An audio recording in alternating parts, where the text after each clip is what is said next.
अस्सलाम वालेकुम दोस्तों, आज हमारा स्टार्ट हो रहा है चैप्टर नंबर 2 जिसमें हम सीखेंगे ऑन पेज एसईओ क्या होती है।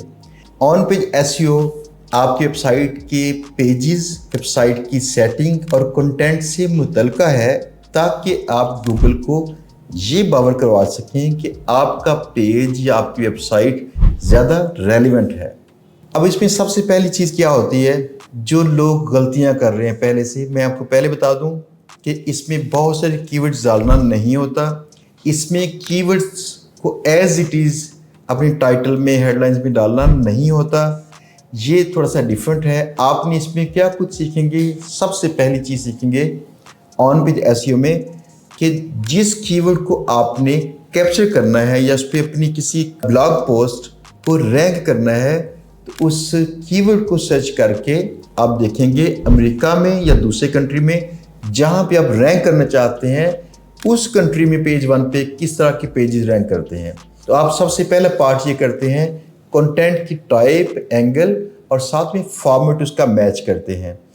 अगर वहां पे वीडियोस रैंक करती हो, आपने वीडियोस पे काम नहीं करना और आपने ब्लॉग पे काम करना है, इसलिए अगर वीडियोस रैंक करती हैं तो आप तो उससे कम्पीट नहीं कर सकेंगे।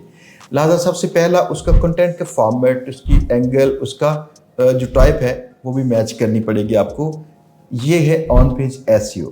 इसके बाद जब आप अपनी वेबसाइट पे कोई नया पेज या पोस्ट लगाते हैं तो उसके टाइटल के अंदर क्या लिखा जाता है, वो टाइटल सबसे रेलेवेंट चीज़ है जो गूगल को बताती है कि आपके इस पेज पे, इस मौजू पे कंटेंट लिखा गया है। तो टाइटल को ऑप्टिमाइज करना और बाकी इसकी वेबसाइट की और चीज़ों को ऑप्टिमाइज करना कि रेलेवेंस नज़र आ जाए। इसमें जो जो फैक्टर्स हैं आपको लिस्ट में बताएंगे इंशाल्लाह, अगले लेक्चर्स में तफसीली तौर पर करके दिखाएंगे कि इनको कैसे आपने ऑप्टिमाइज करना है। सबसे पहले कंटेंट की टाइप, एंगल और फॉर्मेट। सेकंड, आपके वेबसाइट के पेज का टाइटल, पेज टाइटल H1। उसके बाद मेटा टाइटल जो गूगल सर्च में नज़र आता है। फॉर एग्जाम्पल, अगर आप गूगल पे कुछ भी सर्च करें तो जो रिजल्ट्स नज़र आते हैं वहाँ पे जो लिखा नज़र आता है हर एक पेज के मतलब का, हेडलाइन ब्लू कलर की, इसे हम कहते हैं मेटा टाइटल। तो ये रेलेवेंस इसकी होनी चाहिए। इसमें हम शॉर्ट यूआरएल्स इस्तेमाल करते हैं अपनी ब्लॉग पोस्टों के और ऐसे अंदाज से यूआरएल बिल्ड करते हैं जिसके अंदर भी हमारा कीवर्ड मेन आता हो। दोस्तों, एसईओ ब्लॉगिंग का कोर्स हमारे इदारे ने शुरू कर दिया, जो पहले ऑफर नहीं कर रहा था। इस कोर्स में आप वेब डिज़ाइनिंग, एसईओ, मोनेटाइजेशन तीनों चीज़ सीखेंगे। एक ही कोर्स में 3 स्किल्स होंगे, साथ में कुछ बेसिक कंटेंट राइटिंग। ये कोर्स आपको मैं करवाऊंगा इंशाल्लाह। 3 माह के कोर्स में हमारी मंजिल ये है आपकी साइटें ज़ाती चलती हों और गेस्ट पोस्टिंग या ऑथर अकाउंट से पैसे कमाते हों। ज्वाइन करना चाहें तो नीचे दिए गए नंबर पर रब्ता कीजिएगा, हमारी टीम इंशाल्लाह आपको इन्फॉर्म कर देगी। फिर इसमें जो हेडलाइंस का स्ट्रक्चर है हम उसको पढ़ेंगे इंशाल्लाह कि हेडलाइंस किस तरह की होनी चाहिए, हायरार्की उसकी क्या होनी चाहिए। जैसे H1 है, फिर H2 है, H3, H4, 5, 6, इनको कहाँ पे कैसे इस्तेमाल करना चाहिए। और इसके अंदर इमेजेस को अगर इस्तेमाल करेंगे तो बेशुमार लोग ये जानते हैं कि इमेजेस के अंदर आर टैग में कीवर्ड्स को पुट करने से हमें सर्च में फ़ायदा पहुँचता है। ऐसा नहीं है, हमने कीवर्ड्स नहीं पुट करने, हमने आर टैग को कैसे ऑप्टिमाइज करना है, हम इन लेक्चर्स में इंशाल्लाह सीखेंगे। अगले लेक्चर में मैं इंशाल्लाह आपको एक पोस्ट लगा के दिखाऊंगा, ब्लॉग पोस्ट, जिसके अंदर जो ऑन पेज के फैक्टर्स हैं उनको हम ऑप्टिमाइज करेंगे। अगली चीज़ एक और है, इसमें वेबसाइट की परफॉर्मेंस बहुत ही मैटर करती है। आपकी वेबसाइट की स्पीड अगर अच्छी होगी गूगल इसको फेवर देती है। ये भी ऑन पेज आपकी एसईओ है। इनफैक्ट ऑन पेज एसईओ के 2 पार्ट्स हैं, जिनमें से एक बेसिक ऑन पेज, एक टेक्निकल एसईओ, जिसमें दोनों पार्ट्स में अपनी वेबसाइट के आप पेजेस को ही ऑप्टिमाइज करते हैं।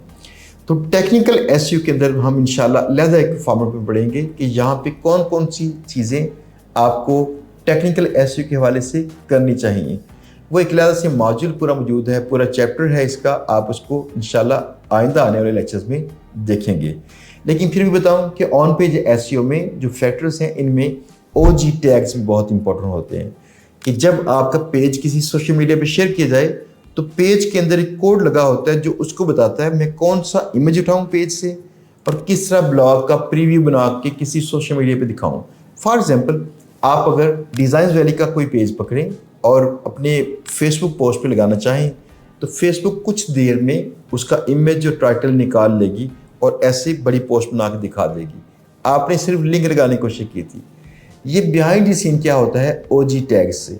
फिर स्कैमा इसमें आता है, स्कैमा भी टेक्निकल एसईओ में आता है, जिसमें हम गूगल को बाकायदा टेक्निकल लैंग्वेज के अंदर बताते हैं कि भाई मेरा पेज ज़्यादा रेलिवेंट है। फॉर एग्जांपल, अगर शॉपिंग साइट हो तो शॉपिंग साइट का स्कैमा होता है, प्रोडक्ट का स्कैमा। अगर सर्विसेज हो, सर्विसेज का स्कैमा होता है। अगर फ्रीलांसिंग की वेबसाइट हो आपकी तो फ्रीलांसर्स के मतलब का पर्सनस का स्कैमा होता है।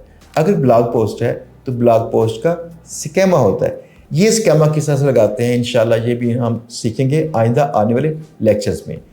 तो सबसे पहले जो नेक्स्ट लेक्चर आ रहा है आपका लेक्चर 2.2, इसमें हम सीखेंगे इंशाल्लाह कि आपने जो बेसिक ऑन पेज सारे फैक्टर्स हैं इनको कैसे आपने अपनी वेबसाइट पे, अपने पेज पे इम्प्लीमेंट करना है और ऑप्टिमाइज करना है अपनी पेज को ऑन पेज एसईओ के लिए।